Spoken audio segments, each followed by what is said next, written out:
अस्सलामुअलैकुम to all of you. Hope you all are doing good. आज की इस वीडियो में मैं बात करने वाला हूं topic makers of modern India, जो कि अंडरस्टैंडिंग इंडिया के न्यू सिलेबस के सेकेंड यूनिट का सेकेंड टॉपिक है।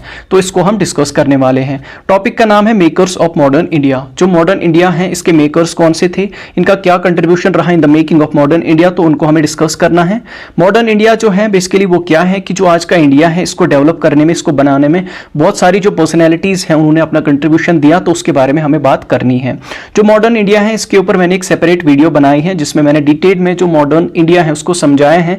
अगर आपको डिटेल में पढ़ना है तो आप मेरी वो वीडियोस देख सकते हो, उसकी लिंक मैं डिस्क्रिप्शन बॉक्स में प्रोवाइड कर दूंगा, ठीक है। बाकी इस वीडियो में हम मेकर्स ऑफ मॉडर्न इंडिया पढ़ेंगे एंड मेजरली जो 5 मेकर्स हैं तो उनको पढ़ेंगे, बाकी जो रेस्ट हैं उनको हम दूसरी वीडियो में कवर करेंगे। एंड इस वीडियो में हम कौन से मेकर्स की बात करेंगे, सबसे पहले जो महात्मा गांधी हैं उसके बारे में हम बात करेंगे, देन राजा राम मोहन रॉय के बारे में, देन रविंद्रनाथ टैगोर के बारे में, देन सर सैयद अहमद खान के बारे में, एंड लास्टली जो दादाभाई नौरोजी हैं तो उसके बारे में हम बात करेंगे, ठीक है। तो आगे बढ़ेंगे। महात्मा गांधी, तो अभी हम महात्मा गांधी के बारे में पढ़ेंगे एंड इसका contribution in the making of modern India. इसका जो फुल नेम था वो था मोहनदास करमचंद गांधी। इसका जो टाइटल है that is father of nation, इसे फादर ऑफ नेशन टाइटल दिया गया है। इसके बाद इसके फेमस कोट की अगर हम बात करें, काफी सारे फेमस कोट्स हैं इसके, बट मैंने यहाँ पे एक की बात करी है, be the change that you wish to see in the world. वो चेंज बनो जो कि आप दुनिया में देखना चाहते हो, ठीक है। उसके बाद ये एक लीडर था इंडियन इंडिपेंडेंस मूवमेंट में, सबसे इंपॉर्टेंट लीडर यही था इंडियन इंडिपेंडेंस मूवमेंट में। इसकी बर्थ हुई थी 1869 में पोरबंदर गुजरात में, जहां पे इसके जो प्रिंसिपल्स थे non violence and civil disobedience उसको उसने प्रमोट किया। नॉन वायलेंस मतलब कि हम वायलेंस इख्तियार नहीं करेंगे, हम अहिंसा पे हमेशा चलेंगे, एंड सिविल डिसोबीडियंस जो है वो मैंने पहले ही बताया, इससे पहले भी बताया है कि जो गवर्नमेंट के अनजस्ट लॉज हैं उनको वायलेट करना, बट पीसफुली या नॉन वायलेंट मीन्स से, ठीक है। उसके बाद इसके कंट्रीब्यूशन की अगर हम बात करें, सबसे इंपॉर्टेंट जो इसका कंट्रीब्यूशन है that was non violent resistance, कि हम रेजिस्टेंस तो दिखाएंगे, हम ब्रिटिशर्स के खिलाफ तो जाएंगे बट हम नॉन वायलेंस हमेशा इख्तियार करेंगे, हम अहिंसा के ऊपर हमेशा जोर देंगे, ठीक है। तो इसने डेवलप किया एक कॉन्सेप्ट को दैट वाज सत्याग्रह, कि हम हमेशा ट्रुथ पे डटे रहेंगे, ठीक है। अगर हमें कोई भटकाने की भी कोशिश करेगा बट हम हमेशा ट्रुथ पे रहेंगे, एंड जो ट्रुथ है ये एक ऐसा फोर्स है जिसकी वजह से हम किसी भी काम को एकम्प्लिश कर सकते हैं, कंप्लीट कर सकते हैं। बेसिकली जो सत्याग्रह था ये क्या था, ये एक मेथड था सिविल डिसोबीडियंस मूवमेंट का, ठीक है। जो सिविल डिसोबीडियंस है, जैसे मैंने बताया, गवर्नमेंट के जो अनजस्ट लॉज हैं उनको वायलेट करना बट नॉन वायलेंटली, वायलेट करना but non violently. I guess आप डिफरेंस समझ पा रहे हो, ठीक है। कि मतलब हम वायलेट तो करेंगे, हम उनके खिलाफ तो जाएंगे बट हम हमेशा नॉन वायलेंट मीन्स को मतलब नॉन वायलेंट मीन्स के थ्रू ही ये चीजें करेंगे, हम वायलेंस कभी भी इख्तियार नहीं करेंगे। उसके बाद इसके की जो मूवमेंट्स थे, मतलब कौन सी इसने तहरीकें चलाई, तो सबसे इंपॉर्टेंट उसमें है नॉन कॉपरेशन मूवमेंट भी इंपॉर्टेंट है, एंड साल्ट मार्च 1930 में, and then quit India movement, civil disobedience movement, तो ये चीज़ें इसकी बहुत ज़्यादा इंपॉर्टेंट है। उसके बाद सोशल रिफॉर्म्स इसने कौन से करे, he fought against social evils like untouchability. जो अनटचेबिलिटी थी कि जो मतलब दलित्स थे तो उनको बहुत ज़्यादा यहाँ पे सताया जाता था क्योंकि उनको लो कास्ट का मानते थे। अगर उन्होंने कोई भी मतलब सबसे पहले तो उनको मतलब किसी के साथ टच ही नहीं करना होता था, मतलब या तो वो सोसाइटी में ऐसे घूम भी नहीं सकते थे, अगर वो किसी नल से पानी पीते थे तो उस नल को ही उखाड़ दिया जाता था। तो इतनी ज़्यादा डिस्क्रिमिनेशन हो रही थी, तो इसने बोला ये जो दलित्स हैं, जो अनटचेबिलिटी है, तो इसने बोला ये जो दलित्स हैं, मतलब अनटचेबिलिटी ये टर्म है कि अनटचेबिलिटी मतलब इस पूरी टर्म को कहते हैं, ये जो इवल है इसको अनटचेबिलिटी कहते हैं। जो इनके साथ ये हो रहा था, मतलब जिनके साथ ये हो रहा था उनको दलित्स कहते हैं। जो दलित्स टर्म है ये सबसे पहले यूज की थी ज्योतिराव फुले ने, ठीक है। तो ये जो दलित्स हैं इनको गांधी जी हरिजन कहते थे, हरिजन्स मतलब चिल्ड्रन ऑफ गॉड, ये गॉड के बच्चे हैं, ठीक है। तो इस इनके अगेंस्ट जो डिस्क्रिमिनेशन हो रही थी तो उसके खिलाफ भी जो महात्मा गांधी है उसने लड़ा। उसके बाद रूरल डेवलपमेंट, जो महात्मा गांधी है उसने बोला कि जो रूरल एरियाज हैं उनमें डेवलपमेंट होनी चाहिए। उसने बोला जो रूरल एरियाज हैं उन्हें सेल्फ सफिशिएंट होना चाहिए, उन्हें इंडिपेंडेंट होना चाहिए खुद के ऊपर, मतलब खुद की क्रॉप्स वगैरह वो उगाए, उन्हें दूसरों पर डिपेंडेंट नहीं होना चाहिए, एंड रूरल एरियाज में डेवलपमेंट हो। उसके बाद उसने एक और चीज पे जोर दिया, that was the use of indigenous products. जो हमारे खुद के प्रोडक्ट्स हैं, जैसे स्वदेशी प्रोडक्ट्स, जैसे मैंने पहले भी बात की थी, खादी जो प्रोडक्ट है दैट इज इंडियन प्रोडक्ट, जो कि एक व्हाइट क्लोथ है, तो हम उसको यूज करेंगे। जो ब्रिटिशर्स के क्लोथ्स हैं हम उनको यूज नहीं करेंगे, उनको बाइकआउट करेंगे, ठीक है। एंड उसके साथ साथ एक और चीज पे जोर दिया, जो विलेज इंडस्ट्रीज हैं तो वो फ्लरिश होनी चाहिए, वो ज्यादा से ज्यादा बढ़नी चाहिए, क्योंकि जो ब्रिटिश पॉलिसीज है उनकी वजह से ये जो विलेज या जो कॉटेज इंडस्ट्री है, जो छोटी छोटी इंडस्ट्रीज हैं गाँव में, तो ये खत्म हो रही थी या इनको बहुत सारी दिक्कतों का सामना करना पड़ रहा था। उसके बाद यूनिटी एंड पीस की बात ये हमेशा करते थे, ये हमेशा चाहते थे जो हिंदू एंड मुस्लिम्स हैं तो उनके बीच में जो यूनिटी है वो कायम रहे, एंड जो कम्युनल हार्मनी है, जो मतलब रिलीजन्स के बीच में जो मतलब दिक्कतें होती हैं तो वो नहीं होनी चाहिए। जो सारे रिलीजन है स्पेशली जो हिंदू मुस्लिम्स हैं तो ये हमेशा यूनाइट होकर काम करेंगे, एंड यूनाइट होकर ही ये ब्रिटिशर्स को हमेशा के लिए इंडिया से भगा सकते हैं। ठीक है, तो ये था ऑल अबाउट महात्मा गांधी। राजा राम मोहन रॉय, सबसे पहले हमें राजा राम मोहन रॉय को पढ़ना है। जो राजा राम मोहन रॉय है इसको ऑफन कंसिडर किया जाता है फादर ऑफ मॉडर्न इंडिया। जो मॉडर्न इंडिया का फादर है वो राजा राम मोहन रॉय को ही कंसिडर किया जाता है। इसके नाम में जो टाइटल है राजा, मतलब इसका असली नाम था राम मोहन रॉय, उसके बाद इसको टाइटल दिया गया राजा। एंड ये जो राजा टाइटल है ये इसको किसने दिया था? जो अकबर सेकंड है, जो उस टाइम पे मुगल एम्परर थे, जो कि टिटुलर मुगल एम्परर थे, मतलब पपेट रूलर। जो एक्चुअल पावर था वो ब्रिटिशर्स के पास था, वो इसको कठपुतली की तरह नचाते थे। ठीक है, मतलब ये नाम का राजा था। तो इसकी जो फेमस कोट है वो क्या है? A life devoted to the service of humanity is the best life of all. तो जो एक लाइफ है जिसको कि हम मतलब निछावर कर दे या ह्यूमैनिटी को सर्व करने में लगा दे, ऐसी लाइफ जिसको कि हम ह्यूमैनिटी की सर्विस में लगा दे, तो वो लाइफ सबसे बेस्ट है। ठीक है, तो ये इसकी फेमस कोट है। देखो अगर इस पे क्वेश्चन आता है ना, सपोज आपको राजा राम मोहन रॉय के बारे में लिखना है, तो उसके बाद मतलब आपने टाइटल लिखा या जो इसका नाम है वो लिखा राजा राम मोहन रॉय, उसके बाद जो फेमस कोट है इसकी तो वो आप लिख लेना, क्योंकि इससे एक अच्छा इंप्रेशन पड़ता है एग्जामिनर के ऊपर। तो सबसे पहले आप स्टार्ट कर लेना इसकी कोट के साथ कि इसकी फेमस कोट क्या है, वो आप लिख लेना। उसके बाद इसका टाइटल वगैरह तो वो चीज़ आप फिर लिख सकते हो। राजा राम मोहन रॉय जो हैं वो एक प्रोमिनेंट, एक इंपॉर्टेंट सोशल रिफॉर्मर थे जो कि सोसाइटी में चेंज लाना चाहते थे, एंड इंटेलेक्चुअल थे जो कि एक ज़हीन इंसान हो, जो कि रैशनली सोचता हो, थिंक करता हो। वह पैदा हुए थे 1772 में बंगाल में। उसने काम किया, जो प्रैक्टिसेस हैं like Sati practice and child marriage की जो प्रैक्टिसेस हैं इनको ख़त्म करने में इसने एक इंपॉर्टेंट रोल प्ले किया। उसने फाउंड किया ब्रह्मो समाज को 1828 में, जो कि प्रमोट करता था, मतलब जिसके मेन प्रिंसिपल्स यही थे कि मोनोथेइज्म अपनाना। ठीक है, मोनोथेइज्म मतलब कि जो गॉड है वो खाली एक है, उसकी कोई फॉर्म नहीं, he is formless. And social reforms, ये सोसाइटी में रिफॉर्म्स लाना चाहता था, मतलब जो हिंदुइज्म है उसको मॉडर्नाइज करना चाहता था। ठीक है, मतलब वेस्टर्न साइंसेज, वेस्टर्न एजुकेशन के थ्रू। तो उसके बाद अगर हम इसके कंट्रीब्यूशन की बात करें, सबसे इंपॉर्टेंट जो इसका कंट्रीब्यूशन है that was the abolition of sati. जो सती सिस्टम है इसको एबॉलिश करने में इसने एक इंपॉर्टेंट रोल प्ले किया। तो इसने सक्सेसफुली कंपेन किया अगेंस्ट दिस प्रैक्टिस ऑफ सती। ये सती सिस्टम था क्या कि हिंदुइज्म में अगर आपको पता होगा, जो हिंदूज हैं जब उनका कोई मरता है तो वो फिर उस लाश को जला देते हैं। तो अब अगर कोई हस्बैंड एंड वाइफ है, उसका हस्बैंड मर जाता है तो उसकी जो वाइफ है उसको उसी आग में फिर खुद को जला के मार देना पड़ता था। मतलब जो उसका जो फनरल पायर है, जो चिता है, तो उसमें लाइक छलांग मार के उसको खुद को मारना पड़ता था, जला के मारना पड़ता था। तो इसके बाद क्या हुआ कि इस प्रैक्टिस को खत्म कर दिया गया 1829 में बाय ब्रिटिश गवर्नमेंट। उस टाइम पे वाइसरॉय थे लॉर्ड विलियम पेंटिक, एंड इसका मेन कंट्रीब्यूशन इसमें राजा राम मोहन रॉय का ही था। ठीक है, उसके बाद जो राजा राम का कंट्रीब्यूशन है वो हम देखते हैं वुमेन राइट्स में, कि वुमेन्स की जो राइट्स हैं तो उनके लिए उसने लड़ा। उसने बोला कि जो वुमेन्स हैं उनको प्रॉपर राइट्स मिलने चाहिए, इंक्लूडिंग जो एजुकेशन एंड प्रॉपर्टी राइट्स हैं, एजुकेशन में एंड जो प्रॉपर्टी है तो उसमें उनको राइट्स मिलने चाहिए, उसको उनको पूरा हक मिलना चाहिए। ही बिलीव्ड इन इक्वालिटी, कि जो मेल एंड फीमेल हैं इनको इक्वल राइट्स मिलने चाहिए, एंड इनके लिए वर्क भी करा, इनके लिए काम भी करा कि जो वुमेन है उनका जो रुतबा है सोसाइटी में तो वो भी इंप्रूव हो जाए, क्योंकि उनको मतलब इंफीरियर माना जाता है एज कम्पेयर टू मैन। तो उनका भी जो रुतबा है तो वो हाई हो जाए। ठीक है, उनका रुतबा जो है वो बुलंद हो जाए।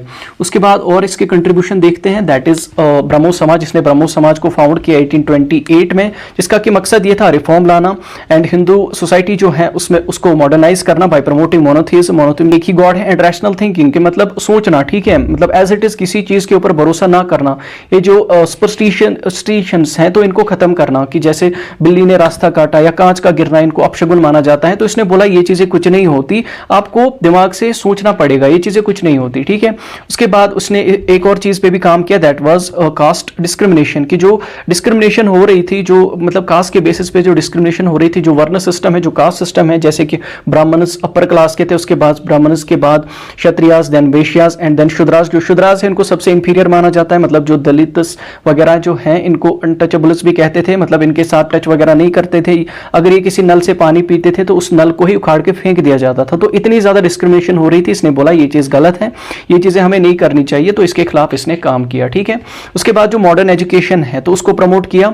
इसने बताया जो वेस्टर्न एजुकेशन है वो कितनी ज़्यादा इंपॉर्टेंट है, जो साइंटिफिक थिंकिंग है वो कितनी ज़्यादा इंपॉर्टेंट है, साइंटिफिक चीज़ों को अप्लाई करना एंड साइंटिफिकली मतलब थिंक करना या सोचना, ठीक है, वो चीज़ें कितनी इंपॉर्टेंट हैं, तो उन चीज़ों को इसने प्रमोट किया। स्पेशली जो वेस्टर्न एजुकेशन है उसको इम्पोज किया या बोला लोगों को, उनको एनकरेज किया इस चीज़ के रिलेटेड कि आप अपनी ज़िंदगी में जो वेस्टर्न एजुकेशन है उसको लाओ, उससे आप आगे बढ़ोगे। ठीक है, इसने एस्टैब्लिश किया एक कॉलेज जिसका नाम था हिंदू कॉलेज, कहाँ पे, कलकत्ता में, जो कि आज का कलकत्ता है। ठीक है, 1817 में, जिसमें कि ये मॉडर्न एजुकेशन देता था इंडियंस को। ओके, तो आगे बढ़ेंगे।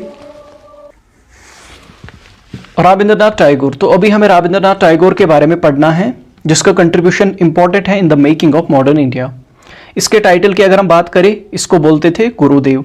इसके फेमस कोट की अगर हम बात करें, इसकी फेमस कोट है where the mind is without fear and the head is held high where knowledge is free. तो बेसिकली इसकी एक पोइम थी जिसका कि टाइटल ही यही है, where the mind is without fear. तो उसी से ये जो कोट है उठाई गई है।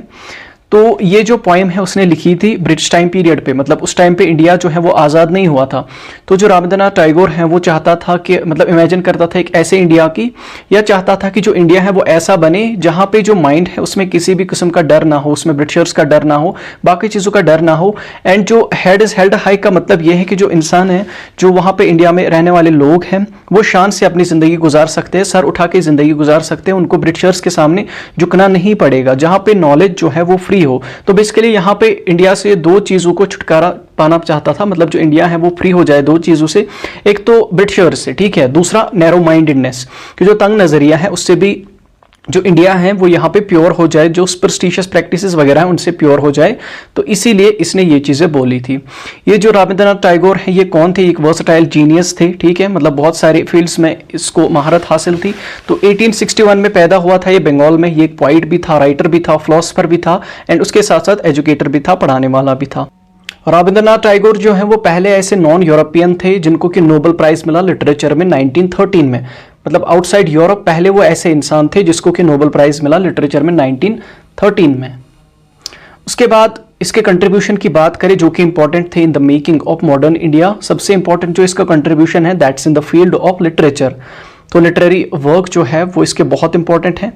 इसने बहुत सारे पोइम्स लिखे हैं, बहुत सारे सॉन्ग्स लिखे हैं, बहुत सारे नॉवेल्स लिखे हैं जिनका हम बहुत ज़्यादा असर देखते हैं इंडियन लिटरेचर एंड कल्चर के ऊपर। इसकी जो कलेक्शन है पोइम्स का गीतांजलि, उसकी वजह से इसे नोबेल प्राइज़ मिला लिटरेचर में 1913 में।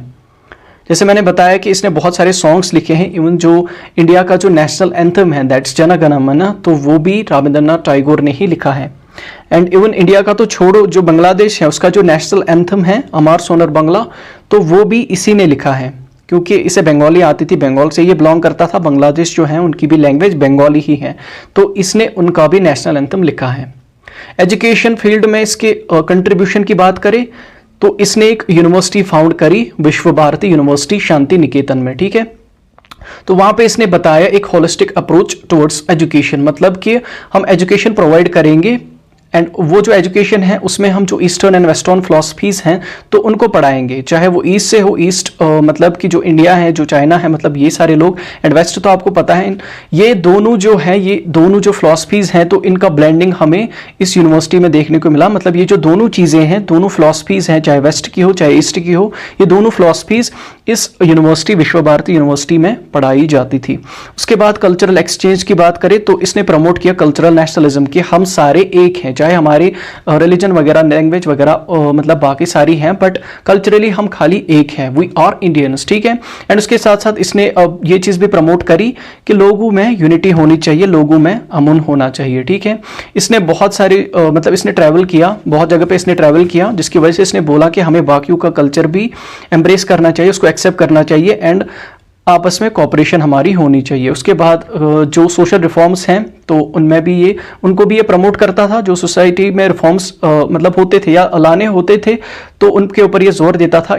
सबसे इंपॉर्टेंट जो है that is for the upliftment of women and rural reconstruction, कि जो वुमेन्स हैं उनको मतलब पावर मिले, उनको एम्पावर मिले, ठीक है, उनको सोसाइटी में उनका एक अच्छा रुतबा हो, हायर स्टेट्स हो उनका, एंड उसके साथ साथ जो रूरल रिकंस्ट्रक्शन है वो हो, क्योंकि रूरल एरियाज में जो मतलब पोजीशन थी, जो हालत थी वो बहुत खस्ता हालत थी, एंड मतलब जो रोड्स थे तो वो कच्चे थे, तो इसने बोला कि हमें उनको डेवलप करना चाहिए, ठीक है। तो ये था इसका contribution in the making of modern India.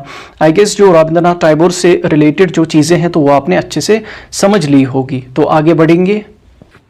Sir Syed Ahmad Khan, तो अभी हम सर सैयद अहमद खान के बारे में पढ़ने वाले हैं एंड उसका contribution in the making of modern India. सबसे पहले हम उसका टाइटल देखेंगे, that is profit of education. उसे प्रॉफिट ऑफ एजुकेशन भी कहते हैं। उसके फेमस कोट की अगर हम बात करें वो क्या है, acquire knowledge and impart it to the people, knowledge does not recognise race और रिलीजन।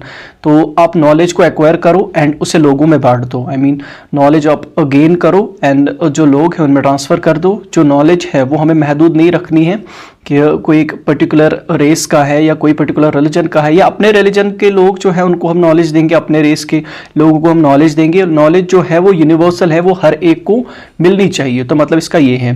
उसके बाद जो सर सैयद अहमद खान है वो एक एजुकेटर थे, सोशल रिफॉर्मर थे, सोसाइटी में चेंज लाना चाहते थे, पढ़ाते थे एंड पॉलिटिशियन भी थे। उसकी बर्थ हुई थी 1817 में दिल्ली में।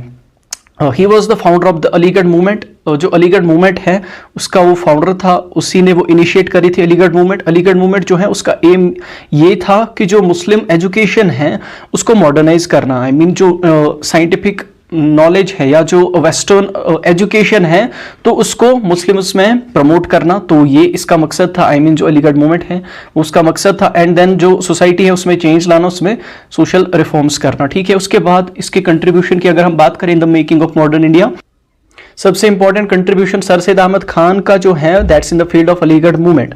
जो अलीगढ़ मूवमेंट है इस पे मैंने एक सेपरेट वीडियो बनाई है। अगर आपको इससे रिलेटेड डिटेल में पढ़ना है तो आप मेरी वो वीडियो देख सकते हो, उसके लिंक्स मैं डिस्क्रिप्शन बॉक्स में प्रोवाइड कर दूंगा। जो मोहम्मदियन एंग्लो ओरिएंटल कॉलेज है 1875 में उसको फाउंड किया था सर सैयद अहमद खान ने, जो कि आज की जो मुस्लिम यूनिवर्सिटी है उसका ही नाम है। आई मीन पुराना जो उसका नाम था वो था मोहम्मदियन एंग्लो ओरिएंटल कॉलेज, ठीक है। ये जो इंस्टीट्यूशन था इसने मुस्लिम्स को प्रोवाइड किया मॉडर्न एजुकेशन, क्योंकि जो मुस्लिम्स थे उस टाइम पे वो रिलेक्टेड थे कि हम मॉडर्न एजुकेशन को एक्सेप्ट नहीं करेंगे कि ये ब्रिटिशर्स की एजुकेशन सिस्टम है, इसकी वजह से हम अपना कल्चर, हम अपना एजुकेशन सिस्टम खो देंगे, ठीक है। तो ये जो इंस्टीट्यूशन था एंड इसमें जो लोग थे या जो सपोर्टर्स थे तो वो प्रमोट करते थे मॉडर्न एजुकेशन को कि मॉडर्न एजुकेशन मुस्लिम्स को मिलनी चाहिए, उसकी वजह से वो आगे बढ़ सकते हैं। एंड इसकी वजह से जो British and Indian Muslim community है इसके बीच की जो गैप है तो वो भी कम हो जाएगी, ठीक है। तो इसके ये एम्स थे। एंड उसके बाद उसने काफी सारे जो एजुकेशनल रिफॉर्म्स हैं वो करे, जैसे कि साइंटिफिक एंड रैशनल एजुकेशन जो है उसको प्रमोट किया मुस्लिम्स में। एंड उनको बोला कि जो इंग्लिश एंड वेस्टर्न साइंसेज हैं इन दोनों चीजों को आप एक साथ लेके चलो, क्योंकि इसी से आप कामयाब हो जाओगे, इसी से आप आगे बढ़ पाओगे। वरना अगर हम खाली जो ईस्टर्न एजुकेशन है उसको फॉलो करेंगे तो हम बहुत पीछे रह पाएंगे। जो कंटेम्प्रेरी एजुकेशन है, जो एजुकेशन सिस्टम अभी चल रहा है तो उसको हमें जरूरी एक्सेप्ट करना पड़ेगा। उसके बाद सोशल रिफॉर्म्स हम उसके देखते हैं। उसने वर्क किया towards reforms, towards social reforms with in the Muslim community, कि मुस्लिम कम्युनिटी जो है उसमें बहुत सारे रिफॉर्म्स आए, जो सुपरस्टिशियस प्रैक्टिसेस वगैरह है तो वो खत्म हो जाए एंड लोग जो है वो रैशनली थिंक करें, ठीक है। उसने बोला कि जो वुमेन एजुकेशन है उसके ऊपर उसने जोर दिया। एंड जो ऑर्थोडॉक्सी है, रिलीजियस ऑर्थोडॉक्सी जो है, जो कट्टरवाद है, तो उसके भी वो अपोज था, मतलब उसके भी वो खिलाफ था। उसके बाद उसके पॉलिटिकल कंट्रीब्यूशंस की अगर हम बात करें तो इसने एक मेजर रोल प्ले किया जो मुस्लिम्स है तो उनको इंडिया में अवेयर करने में, ठीक है। मतलब पॉलिटिकल कॉन्शियसनेस कि पॉलिटिकली वो अवेयर रहे, जो मुस्लिम्स है वो पॉलिटिकली अवेयर रहे, उनको पता चले कि हमारे आसपास क्या हो रहा है, पॉलिटिक्स में क्या हो रहा है, एंड वो पॉलिटिक्स में एक्टिव रोल प्ले करे। तो इसके लिए जो सर सैयद अहमद खान है तो उसने एक सिग्निफिकेंट रोल प्ले किया, ठीक है। एंड एक और चीज ये भी थी कि जो सर सैयद अहमद खान थे तो वो मुस्लिम्स को बोलते थे कि हमें ब्रिटिश क्राउन जो है तो उसके रिलेटेड लॉयल रहना चाहिए, जिसकी वजह से हम पॉलिटिकल एंड एजुकेशनल एडवांसमेंट कर सकते हैं। I mean politically and educationally हम तभी आगे बढ़ सकते हैं अगर हम लॉयल्टी दिखाएंगे टुवर्ड्स ब्रिटिश क्राउन, ठीक है। तो इसके साथ ही जो सर सैयद अहमद खान का यहाँ पे कंट्रीब्यूशन है तो वो खत्म होता है। तो हम आगे बढ़ेंगे। दादाभाई नौरोजी, तो इसके बाद हम दादाभाई नौरोजी के बारे में पढ़ेंगे एंड उसका contribution in the making of modern India. जो दादाभाई नौरोजी है उसका टाइटल जो है that is grand old man of India, उसे grand old man of India भी टाइटल दिया गया है। उसके फेमस कोट की अगर हम बात करें that is the commerce of India has been ruined by the imposition of heavy duties on Indian products. तो क्योंकि वो एक इकोनॉमिस्ट थे तो ऑब्वियसली आप मतलब उससे रिलेटेड जो ट्रेड है, बिजनेस है, उससे रिलेटेड ही एक्सपेक्ट कर सकते हो कि ये कोट बोलेगा, ओके। जो कॉमर्स है इंडिया में, आई मीन जो ट्रेड है, तो उसको यहाँ पे इंडिया में खराब कर दिया गया है इस चीज से कि जो इंडियन प्रोडक्ट्स हैं उनके ऊपर बहुत ज्यादा टैक्सेस लगते हैं, जिसकी वजह से उन्हें इंडिया में एंड इंडिया के बाहर भी बेचना बहुत ज्यादा मुश्किल हो रखा है, क्योंकि वो बहुत ज्यादा एक्सपेंसिव हो जाते हैं फिर। ओके, उसके बाद जो दादा भाई नौरोजी हैं वो कौन थे? वो एक पॉलिटिकल लीडर थे, एजुकेटर भी थे एंड इकोनॉमिस्ट भी थे, जिसकी बर्थ हुई थी 1825 में बॉम्बे में, नाउ मुंबई। वो पहला ऐसा नेशनलिस्ट लीडर था जिसने इस चीज को हाईलाइट किया जो कि इकोनॉमिक एक्सप्लॉइटेशन ब्रिटिश कर रहा है इंडिया के ऊपर, उसने उस चीज को हाईलाइट किया। मतलब जो ब्रिटिश है वो इंडिया का फायदा उठा रहा है, यहां से रिसोर्सेस ले जा रहा है अपनी कंट्री को एंड इंडिया को गरीब कर रहा है। ठीक है, उसकी एक बुक थी जो कि एक फेमस बुक है, that is poverty and un British rule in India, तो जिसमें उसने ये चीजें मेंशन करी हैं। उसके बाद इसके कंट्रीब्यूशन की अगर हम बात करें in the making of modern India, सबसे इंपॉर्टेंट जो इसका कंट्रीब्यूशन है दैट इज ड्रेन थ्योरी।